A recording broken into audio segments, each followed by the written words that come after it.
भी आपने लगाए।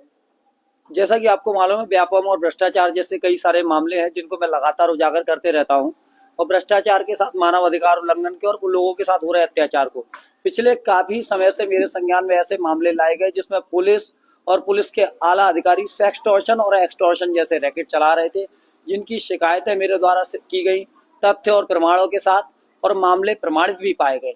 लेकिन उन अधिकारियों को बचाने के लिए आला अधिकारी लगातार प्रयास करते रहे हैं और मुझ पर दबाव बनाने के लिए सुरक्षा के माध्यम से मुझे परेशान किया जाता रहा है।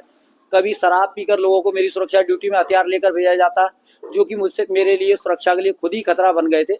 इसलिए इन परेशानी से निजात पाने के लिए मैंने सुरक्षा वापस कर दी और साथ ही अधिकारियों को अवगत कराया है। मुझे या मेरे परिवार को कुछ होता है तो उसकी जिम्मेदारी ग्वालियर एसपी, साथ ही पुलिस प्रशासन और मध्य प्रदेश सरकार की होगी।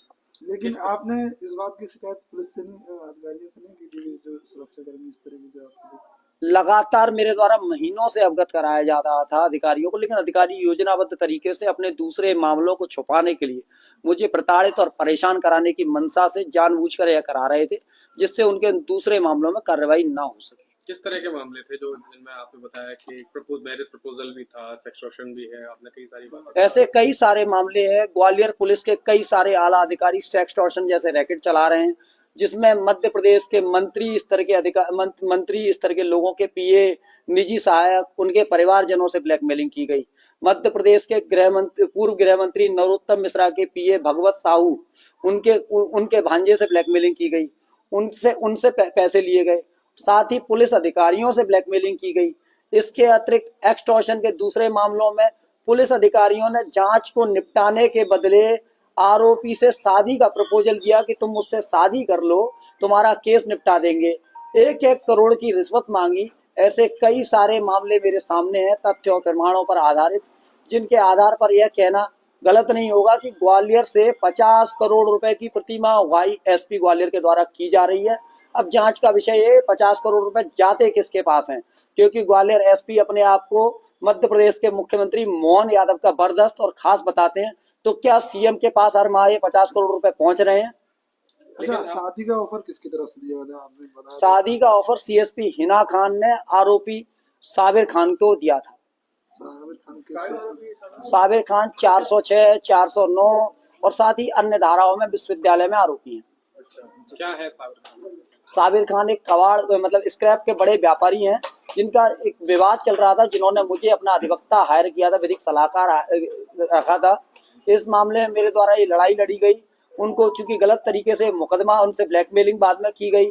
जब ये मामला मेरे संज्ञान में उन्होंने मुझे एंगेज किया तो पूरा मामला मेरे उनको गलत तरीके से गिरफ्तार करके लाया गया धर्मवीर यादव साहब के समय ही।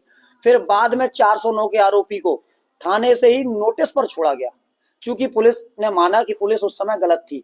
लेकिन पूरे मामले में आरोपी से बाद में लाखों करोड़ों रुपए की रिश्वत मांगी गई, मैरिज प्रपोजल उसको दिया गया और रिश्वत उससे ली गई। साथ ही उस रिश्वत के मामले में ग्वालियर से सांसद भारत सिंह कुशवाहा का भी नाम सामने आया। अब जांच का विषय यह है कि भारत सिंह कुशवाहा ने जांच को प्रभावित किया, पैसे लिए, अथवा पुलिस ने उनके नाम पर रिश्वत मांगी। तो भारत सिंह कुशवाहा क्या पुलिस के आला अधिकारियों के विरुद्ध अपने संसद के विशेषाधिकारों का प्रयोग कर विशेषाधिकार हनन का नोटिस ग्वालियर एसपी को देंगे? इस बात की जांच होती है, कार्रवाई कराते हैं या नहीं। कैसे पता चला, किस तरीके से आपके सामने सारे मामले लगातार, आपको मालूम है, भ्रष्टाचार और अत्याचार के खिलाफ मैं आवाज उठाता हूं, इसी क्रम में मेरे सामने आए थे। और चूंकि इन्होंने योजनाबद्ध तरीके से प्रकरण के आरोपी पर दबाव बनाया, उसने कहा कि आशीष चतुर्वेदी, बाद में मैं शिकायतें नहीं करना चाहता, मुझे भी कहा कि आप, लेकिन मेरा एक जो इनसे लॉजिकल बात क्या है, मैंने डीजीपी साहब को भी बताया, सभी अधिकारियों को बताया कि अगर कहीं कोई मर्डर हो जाएगा, कहीं कोई एक्सीडेंट हो जाएगा और फरियादी चूंकि जो पुलिस के दबाव में है, जिसके साथ हुआ है या आरोपी शिकायत नहीं करता, तो क्या आप अपराध दर्ज नहीं करेंगे? पुलिस अधिकारी का ये कर्तव्य है कि अपराध की सूचना मिलने पर तत्काल अपराध दर्ज करें। नए कानून में EFIR आपको प्राप्त होने पर तत्काल अपराध दर्ज करें। मैंने एसपी ग्वालियर को EFIR व्हाट्सएप पर भेजी, जो इनके द्वारा दर्ज नहीं की गई मेरे कई बार कहने के बाद। ये भारतीय न्याय संहिता के कानून का स्पष्ट उल्लंघन है। अब आगे आप कैसे होटल में बुलाया था एसपी ने, कुछ ये भी एक जांच का, इस बात पे भी ग्वालियर एसपी को स्पष्टीकरण देना चाहिए। ग्वालियर एसपी ने कई कांग्रेस नेताओं को फोन किया और ग्वालियर के अन्य पुलिस अधिकारियों ने उनसे कहा कि आशीष चतुर्वेदी से हमें मदद कराइए। तो आप ग्वालियर के पुलिस अधिकारी हैं, जिम्मेदार लोग आपसे न्याय और मदद के लिए आते हैं। आपको एक आम नागरिक आशीष चतुर्वेदी से क्या मदद आन पड़ी?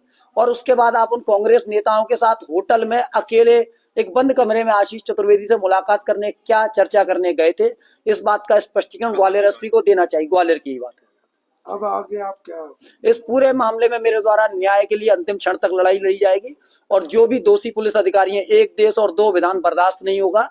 जिस प्रकार से दूसरे दोषी अधिकारी, अन्य विभाग के कर्मचारी और आम पब्लिक पर एफआईआर होती है, पुलिस अधिकारी जो संलिप्त हैं इन अपराधों में, उनके विरुद्ध एफआईआर दर्ज हो और वो सलाखों के पीछे जाए। एविडेंस भी आपके सारे प्रमाण मैं दूंगा और मेरे लगाए गए आरोप अगर मिथ्या पाए जाते हैं, मैंने डीजीपी साहब को भी कहा है, सभी पुलिस अधिकारियों को, तो मेरे विरुद्ध अपराध दर्ज करें और मुझे जेल की सलाखों के पीछे भेजें।